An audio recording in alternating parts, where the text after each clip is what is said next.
मेरे पास आया था सैमसंग A34 5G मॉडल।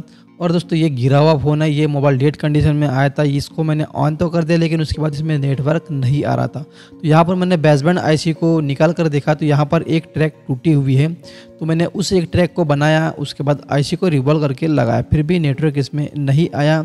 और इसमें कहाँ कहाँ प्रॉब्लम है ये आपको बताऊँगा। यहाँ पर कहाँ पर ट्रैक टूटे हुए हैं ये स्टेप बाय स्टेप हर चीज़ मैं यहाँ पर चेक कर दिखाऊँगा।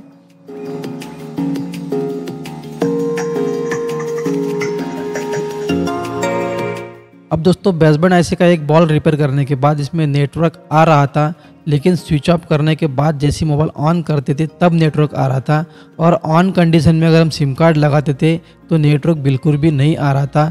और नेटवर्क अगर आ भी रहा था तो उसमें कॉलिंग वगैरह नहीं होती थी, बिल्कुल भी ना इंटरनेट चलता था ना कॉलिंग होती थी, और कभी कभी छोड़ भी देता था। इस तरह की इसमें प्रॉब्लम थी। मैंने इसमें सिम कार्ड लगाया, आप देख सकते हैं इसमें अभी भी गोला आ रहा है और इसमें नेटवर्क आ भी जाता है लेकिन प्रॉपर काम नहीं कर पाता और कभी कभार आ जाता है। यहाँ पर देख सकते हैं अभी IMEI नंबर इसमें गायब हो चुका है क्योंकि यहाँ पर कुछ लाइन शॉर्ट हो चुकी है। तो उसको मैं क्लीन कर दूंगा तो शॉर्टिंग हट जाएंगे तो IMEI नंबर दिखाना शुरू कर देगा। कई बार क्या होता है नेटवर्क आता है लेकिन कभी 4G चलेगा तो कभी 5G नहीं चलेगा, अगर 5G चलेगा तो 4G नहीं चलेगा। इस तरह की दिक्कत इसमें देखने को मिली है और इसमें कॉलिंग वगैरह बिल्कुल भी नहीं होती। तो यहाँ पर दोस्तों अभी IMEI नंबर तो दिखा रहा है मगर नेटवर्क अभी भी नहीं आ रहा। ये काफ़ी ज़ोर से गिरा, इतना ज़ोर से गिरा कि मदरबोर्ड के ICU के नीचे के ट्रैक टूट गए नेटवर्क सेक्शन में, मगर डिस्प्ले नहीं फूटा। डिस्प्ले काफ़ी मजबूत है इसका। अब दोस्तों यहाँ पर मैं मैनुअली नेटवर्क सर्च कर रहा हूँ। अगर मैनुअली नेटवर्क सर्च हो रहा है तो हमारी जो बेसबैंड आईसी है वो वर्किंग कंडीशन में आ गई है, ये हमें समझना है। ठीक है, यहाँ पर मैं नेटवर्क वगैरह के सारे वोल्टेज चेक करता हूँ। वोल्टेज वगैरह एकदम सही है, सभी जगह पर वोल्टेज आ रहे हैं, मगर यहाँ पर नेटवर्क जो है वो रजिस्टर्ड नहीं हो रहा है। ठीक है, तो मैंने फिर से यहाँ पर दोस्तों ICU को बाहर निकाल दिया और अच्छे से अब हर चीज़ को मैं चेक करूँगा। तो यहाँ पर आप देख सकते हैं एम्पलीफायर IC के नीचे के सारे बोल्ट पूरे टूट गए हैं और ये IC के भी बोल्ट टूट गए हैं। तो ये IC तो काम में बिल्कुल भी नहीं आने वाली है। अब IC के ट्रैक बनाकर आप उसको काम ला सकते हैं, लेकिन अगर हमारे पास ऑप्शन है, हमारे पास IC है तो हम क्यों अपना समय बर्बाद करें, नया IC लगा लेंगे। तो मैंने यहाँ पर नई IC लगा लिया। जहाँ पर जितने भी यहाँ पे ट्रैक टूटे हुए सभी को मैं रिपेयर करूँगा, सभी को जोड़ूंगा, उसके बाद यहाँ पर एक नई IC लगा दूँगा।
अब इसके दोस्तों सभी ट्रैक को मैंने रिपेयर कर दिया है। रिपेयर करने के बाद यहाँ पर मैंने एक नया आईसी लगा दिया है रिवॉल्व कर। ये न्यू आईसी है और इसके बाद भी दोस्तों यहाँ पर नेटवर्क आता है और जाता है, छोड़ता पकड़ता है। तो मैंने नेटवर्क सर्च किया, यहाँ पर मैनुअली सर्च किया। सर्च करने के बाद यहाँ पर नेटवर्क सर्च तो हो गया लेकिन रजिस्टर्ड नहीं होता है, ठीक है। यहाँ पर और भी कई दूसरी जगह पर प्रॉब्लम है, ये हमें समझना है, क्योंकि मैंने यहाँ पर अभी 2 IC के बॉल्स रिपेयर किया है, उसके बाद भी नेटवर्क नहीं आया। और मैंने जिस IC को रिप्लेस किया मैंने उसको फिर से हिला कर देखा, क्योंकि कई बार हम जब ट्रैक रिपेयर करते हैं तो बॉल्स ऊपर नीचे हो जाते हैं, जिसकी वजह से कुछ बॉल्स सोल्डर नहीं हो पाते। तो IC को फिर से हीट करके उसको हल्का सा हिला के और नीचे की तरफ दबा के सोल्डर करना पड़ेगा। यहाँ पर दोस्तों नेटवर्क सर्च हो रहा है, 5G नेटवर्क भी सर्च हो रहा है, सब कुछ हो रहा है, लेकिन यहाँ पर नेटवर्क आता है, इमरजेंसी दिखाता है, कभी उल्टी आता है, कभी 5G आता है, लेकिन कॉलिंग नहीं होती है अभी भी, ठीक है। अगर मैं ऑन कंडीशन में सिम कार्ड निकाल लूँगा और फिर से इंसर्ट करूँगा तो नेटवर्क तो फिर बिल्कुल भी नहीं आएगा, लेकिन एक बार अगर मैं मोबाइल को रिस्टार्ट कर दूँगा तो फिर से आ जाएगा। MT 6190 बेसबैंड IC के ऊपर की जो IC है, जिसको मैंने अभी निकाल कर देखा, तो यहाँ पर भी काफ़ी सारे ट्रैक टूटे हुए। इसी के ऊपर में दोस्तों और एक IC है सिल्वर कलर में, उसका नंबर मुझे याद नहीं है, मैंने उसको भी उठाकर देख लिया, क्योंकि देखो ये वाली IC है जिसको मैंने उठाकर देखा, यहाँ पर कोई भी ट्रैक टूटे हुए नहीं है, लेकिन सिर्फ यहाँ पर एक IC के ट्रैक टूटे हुए हैं। तो मैंने उसको यहाँ पर रिपेयर कर दूंगा, ये वाले ट्रैक है इनको रिपेयर करूँगा। और यहाँ पर दोस्तों एक जो गड्ढा आपको दिख रहा है, इस गड्ढे के ऊपर का सप्लाई ये वाला है, ठीक है। ये कैपेसिटर, यहाँ से आपको जंपर लगाना है। आप सुई की तरफ ध्यान दो, सुई में कहाँ से कहाँ लगा रहा हूँ। अगर मान लो ये गड्ढे के अंदर से ट्रैक नहीं मिलती तो आप बाहर से भी जंपर लगा सकते हैं।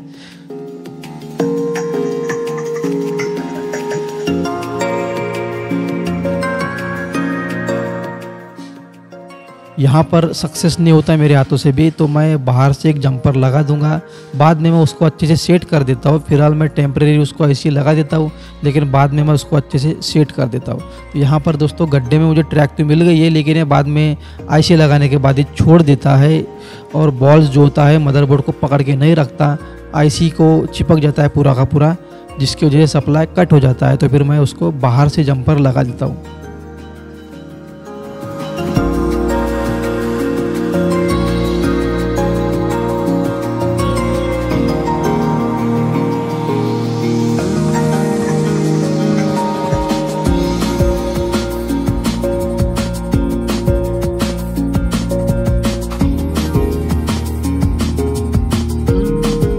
तो यहाँ पर दोस्तों जहाँ पर मैंने गड्ढा किया था वहाँ से बॉल्स ने छोड़ दिया है मदरबोर्ड को और सीधा IC को जाके चिपक गया है। तो अब मैं क्या करूँगा, बाहर से ही मैंने थोड़ा सा जंपर निकाल के रखा था, क्योंकि मुझे डाउट था कि ये छोड़ देगा, इसलिए मैंने थोड़ा सा जंपर बाहर निकाल के रखा। और अब उस जंपर के ऊपर से मैं यहाँ पर बाहर से एक टेम्परेरी जंपर ला के रखूँगा। बाद में मैं उसको अच्छे से फिक्स कर दूँगा बढ़िया तरीके से।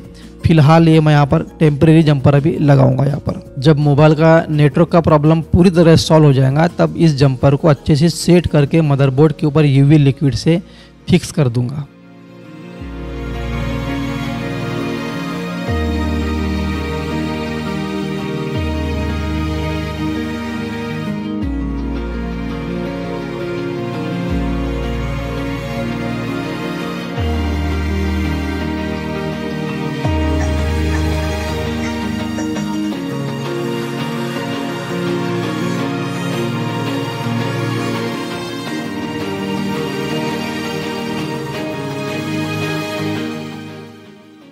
ध्यान देना है दोस्तों, जंपर मैंने कहाँ पर लगाया है और जहाँ पर मैं गड्ढा कर रहा था, जहाँ से ट्रैक ढूंढ रहा था, वे उसी लाइन का जंपर है जिसको मैंने यहाँ पर लगाया है।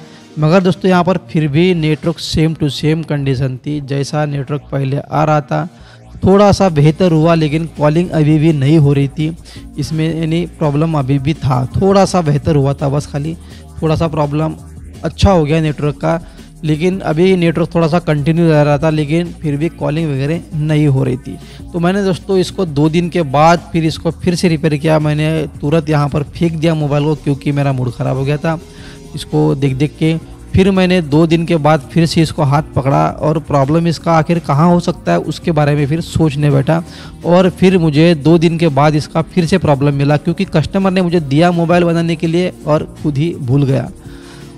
तो यहाँ पर दोस्तों मैंने दूसरी साइड से इसके कवर निकाला और यहाँ पर मैंने देखा APT IC का VPH लाइन का कॉइल टूट के अलग हो चुका है और उसके बगल में और एक छोटा सा कॉइल है VPA वोल्टेज का कॉइल, वो कॉइल भी एक साइड से टूटा हुआ है।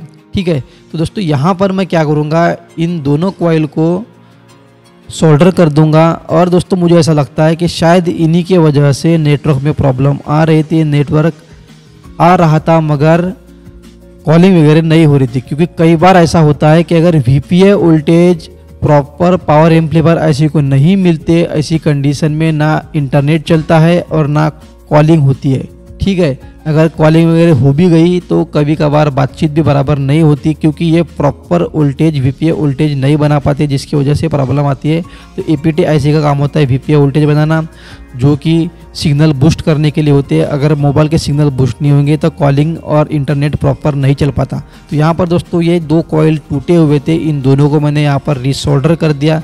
रीसोल्डर करने के बाद दोस्तों इसके साइड में और एक IC है, तो मुझे डाउट हुआ कहीं इसके भी बॉल्स टूटे ना हो, इसलिए मैंने इसको भी निकाला और इसके भी रिबॉल करके लगा दिया। लेकिन यहाँ पर कुछ भी टूटा हुआ नहीं था, टूटा हुआ तो बस सिर्फ सामने वाला था, पीछे की तरफ से कुछ भी नहीं था। यहाँ से पूरा ओके है, यहाँ कुछ भी नहीं है, तो मैंने यहाँ पर सिर्फ IC को रिवॉल्व करके वापस लगा दिया। उसके बाद मैंने चेक किया तो इसमें नेटवर्क एकदम बढ़िया आ गया और काम भी करने लग गया। दोस्तों मज़े की बात तो ये है कि कस्टमर ने मुझे 1 महीने से ये मोबाइल दे के रखा था और मैंने 1 महीने तक कि इसको हाथ भी नहीं लगाया था, और ना मुझे कस्टमर ने पूछा कि मोबाइल का क्या हुआ, बिल्कुल भी नहीं पूछा। और मैंने 1 महीने के बाद इसको बड़े आराम से बनाया। अगर कस्टमर सामने बैठा होता है तो दिमाग काम करना बंद कर देता है दोस्तों, इसलिए कस्टमर को पहले भगा दो, उसके बाद काम करो। अगर कस्टमर सामने बैठा रहेगा तो दिमाग काम करना बंद कर देता है, क्योंकि ऐसा लगता है कि कस्टमर खड़ा है, कब बनेगा ऐसा लगता है। तो उससे ऐसी कंडीशन में दिमाग काम नहीं करता। तो यहाँ पर देख सकते हैं दोस्तों अभी नेटवर्क आ रहा है और कॉलिंग भी हो रही है। ठीक है, मैंने 198 के ऊपर कॉलिंग किया और कॉलिंग बहुत फास्ट कनेक्ट हो गई। और यहाँ पर दोस्तों आपको देखने को मिलेगा थोड़ा सा डिस्प्ले जो है ये झिलमिला रहा है। तो दोस्तों ये कुछ नहीं है, बस डिस्प्ले कनेक्टर जो होता है मेन कनेक्टर के ऊपर प्रॉपर मैंने दबा कर नहीं लगाया, इसके वजह से ये झिलमिल कर रहा है। बाद में मैंने उसको क्लीन करके अच्छे से फिक्स कर दिया तो डिस्प्ले झिलमिलाना बंद हो गया। और यहाँ पर अब ये कॉलिंग का प्रॉब्लम जो था वो निकल गया और नेटवर्क भी आ रहा है। ये जो प्रॉब्लम आप देख रहे हैं डिस्प्ले का, ये लूज कनेक्शन की वजह से है। कनेक्टर को मैं अच्छे से फिक्स कर दूंगा तो ये प्रॉब्लम सॉल्व हो जाएगा। और यहाँ पर दोस्तों अभी कॉलिंग भी हो रही है। उसके बाद मैंने इसमें एयरटेल का अपना सिम कार्ड लगाया। सिम कार्ड लगाने के बाद इसमें स्पीड टेस्ट चेक किया। स्पीड इसमें काफ़ी अच्छी खासी तगड़ी दिखा रहा है। कभी भी ये नेटवर्क वाले मोबाइल में इंटरनेट स्पीड और कॉलिंग ज़रूर चेक कर ले। कई बार ऐसा होता है कि हमें नेटवर्क दिखा देता है लेकिन कॉलिंग नहीं हो पाती या फिर इंटरनेट नहीं चल पाता, तो ऐसी कंडीशन में ध्यान जरूर दे और स्पीड टेस्ट वगैरह सब कुछ चेक कर ले। ठीक है, यहाँ पर काफ़ी अच्छी स्पीड दिखा रहा है एयरटेल का, और इसमें 4G का भी नेटवर्क स्विच भी हो रहा है और 5G भी पकड़ लेता है कभी कभी। यहाँ पर तगड़ा नेट नहीं है, 5G का कम है। हाँ, जियो का 5G है मगर वो सिर्फ नाम का 5G है। जानकारी अच्छी लगी, वीडियो अच्छा लगा तो वीडियो को लाइक कर देना। चैनल पर अगर आप नए हो तो सब्सक्राइब जरूर कर देना और हमारे फेसबुक पेज को फॉलो करना ना भूलें। तो मिलते हैं दोस्तों ऐसी किसी नई वीडियो के साथ, तब तक की जय हिंद, जय भारत।